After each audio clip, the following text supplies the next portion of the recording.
Olá, querido, olá, querida, tudo bem com você? Quero nesse momento agradecer a você que tem nos acompanhado, agradecer a você que tem assistido toda quarta-feira esses vídeos. Eu espero que em nome de Jesus esse vídeo esteja alimentando o seu espírito, fazendo com que você possa refletir em tudo isso que tem sido falado através de cada vídeo. E como sempre, eu quero passar aqui para deixar para você mais uma palavra de bênção, uma palavra para abençoar o seu dia, para abençoar tudo que você representa. Eu quero trazer nesse momento uma reflexão, sabe, uma história rápida, e vamos falar um pouco sobre a nossa vida, sobre a nossa sociedade. Deixa eu ler para você uma história muito legal. Era uma vez uma colônia de ratos que viviam no assoalho de uma casa velha.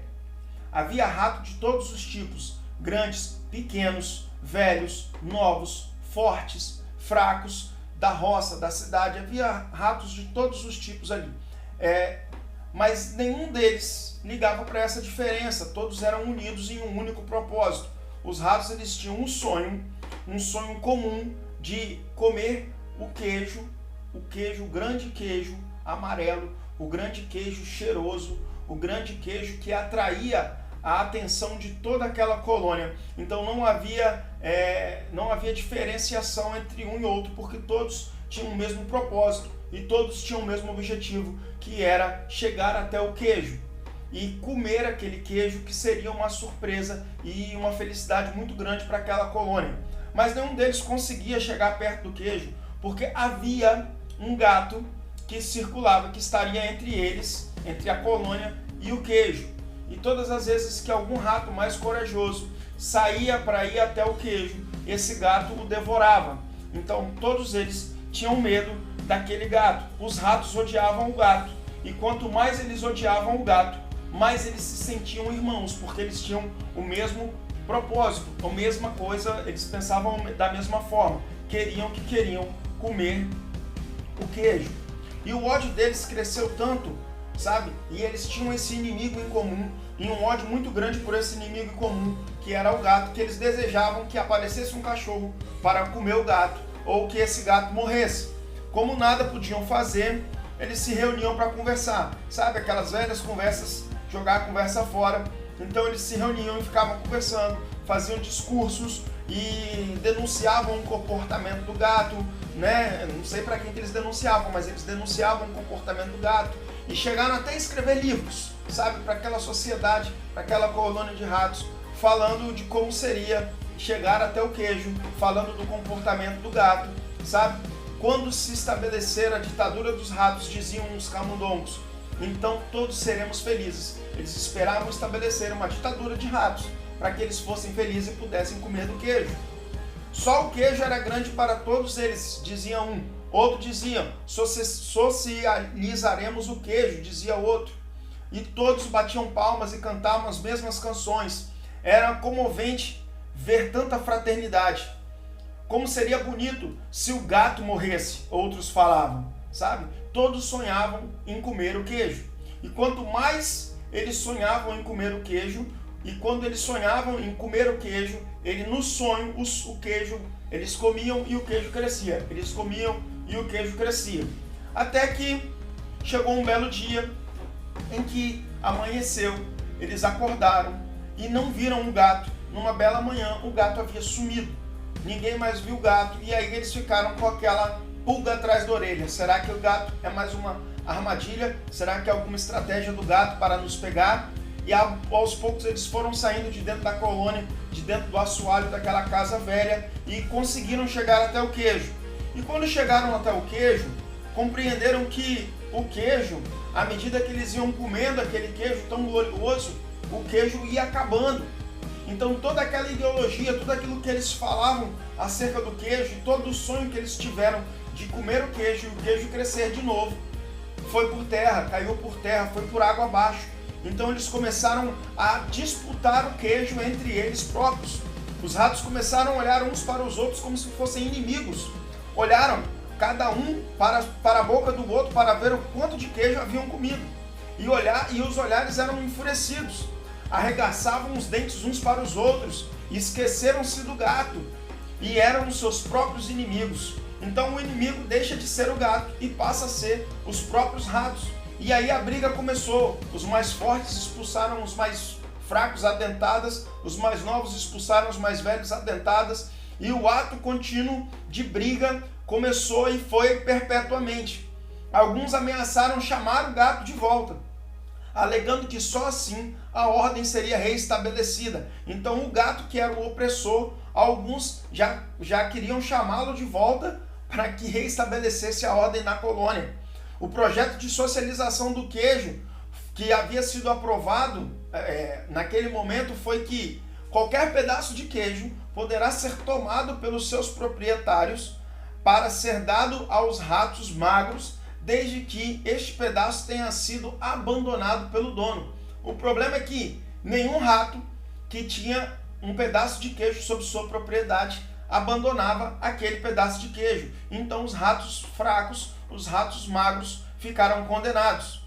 E os ratinhos magros voltaram para dentro do buraco escuro e não podiam compreender o que havia acontecido, mas eles voltaram para o seu cantinho.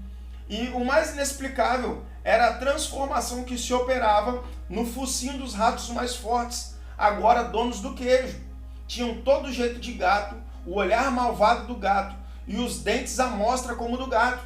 Os ratos magros nem mais conseguiam perceber a diferença entre o gato de antes e os ratos de agora, e compreenderam então que não havia diferença entre o gato de antes e os ratos que agora se tornaram dono do queijo, pois todo rato que fica dono do queijo vira gato.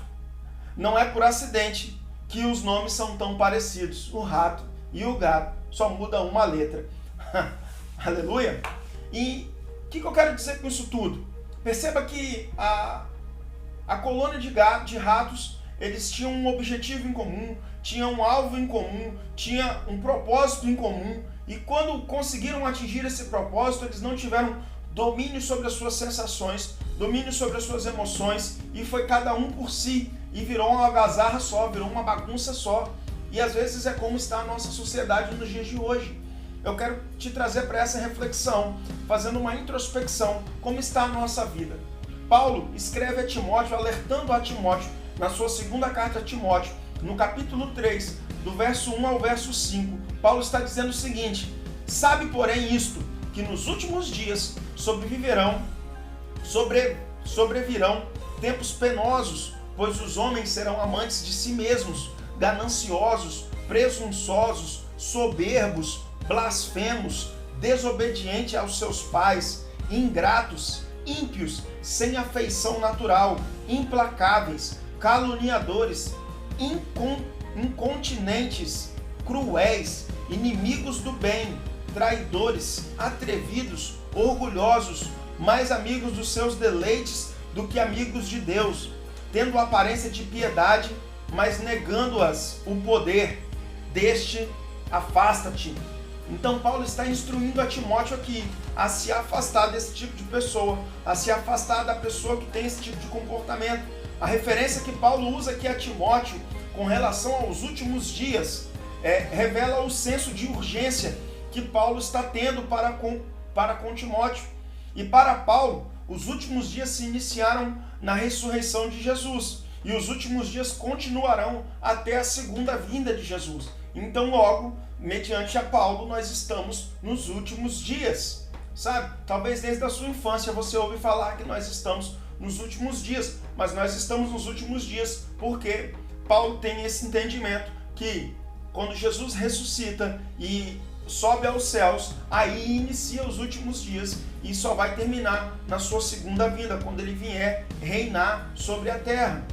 Paulo também descreve uma lista sobre o comportamento das pessoas nos últimos dias, e que na verdade é o que nós vemos na nossa sociedade atual. Vemos pessoas com esse comportamento, amantes de si próprio, gananciosos, presunçosos, soberbos, blasfemos, caluniadores, incontinentes, cruéis, inimigos do bem. Nós vemos esse tipo de pessoa, esse comportamento das pessoas na nossa sociedade atual. Examine a sua vida à luz daquilo que Paulo está expondo a Timóteo, Examine a sua vida à luz disso que Paulo está expondo a Timóteo no capítulo 3 e olhe para dentro de si e veja se você não está tendo algum comportamento desse tipo que Paulo está expondo a Timóteo. E veja se seu comportamento se enquadra. E se caso a sua resposta for positiva, se em algum momento o seu comportamento se enquadra em uma dessas situações que Paulo está escrevendo a Timóteo, em alguns desses comportamentos, em nome de Jesus, peça ao Espírito Santo para te ajudar a deixar tal comportamento. Só o Espírito Santo pode nos ajudar a deixar tal comportamento. Mas para que ele o faça, nós precisamos reconhecer que nós temos esse comportamento e querer mudança de comportamento. Não ser das pressões da humanidade, não ser das pressões da sociedade. Não aceite uma posição de conforto sem compromisso. Resista e posicione-se contra o mal, vivendo de acordo com a vontade de Deus. Resista e posicione-se contra o mal. Resista e posicione. A palavra de Deus diz que se nós nos sujeitarmos a ele, sabe, e resistirmos ao diabo, ele fugirá de vós. Se nós resistirmos e nos posicionarmos a comportamentos maus, sabe, a presença dele vai reinar sobre a nossa vida. Aleluia! Então, em nome de Jesus, receba essa reflexão, faça essa introspecção e veja se há algum comportamento ruim em você que precisa ser mudado, que precisa ser alterado. E peça a ajuda do Espírito Santo de Deus para que você possa ter um comportamento, uma conduta de comportamento à luz das Escrituras Sagradas. Aleluia! Eu quero te agradecer mais uma vez e eu quero orar por você nesse momento. Receba essa palavra em nome de Jesus e ore comigo. Pai, em nome de Jesus, eu quero, Deus, colocar diante do Senhor essa palavra que foi ministrada e quero render gratidão ao Senhor por essa palavra, Pai. Nos ajude, Espírito Santo, a mudarmos o nosso comportamento e se há algum comportamento mal em nós, ó Pai, que possamos fazer essa introspecção e reconhecer os nossos maus comportamentos e que o Teu Espírito Santo tenha liberdade em nós para mudar esse comportamento, ó Pai, que possamos, ó Deus, nos posicionarmos à luz das Tuas Escrituras e termos comportamentos da forma que as Tuas Escrituras nos mandam ter, ó Pai. Em nome de Jesus, eu oro e peço a bênção do Senhor sobre cada um que está me ouvindo nesse momento, ó Pai. Também como costumeiramente faço, ó Pai, eu peço ao Senhor, dê sabedoria aos nossos governantes, dê, Senhor, sanidade, ó Pai, aos nossos governantes, dê saúde, Senhor, aos nossos profissionais da área da saúde, traz sanidade, traz prosperidade para eles, ó Pai, que eles possam, Deus, permanecer, ó Deus, firmes diante a essa pandemia, ó Pai, atendendo a população e cuidando de cada ser humano, ó Pai. Senhor, em nome de Jesus, assim eu oro também pedindo a bênção do Senhor sobre eles, ó Pai, e pedindo a bênção do Senhor sobre essa palavra, sobre a nossa vida, ó Pai, em nome de Jesus. Querido, fica com Deus. Deus te abençoe a sua vida, te dê saúde, prosperidade, paz e sanidade. Em nome de Jesus, um forte abraço e um beijo no seu coração. E até quarta que vem. Tchau!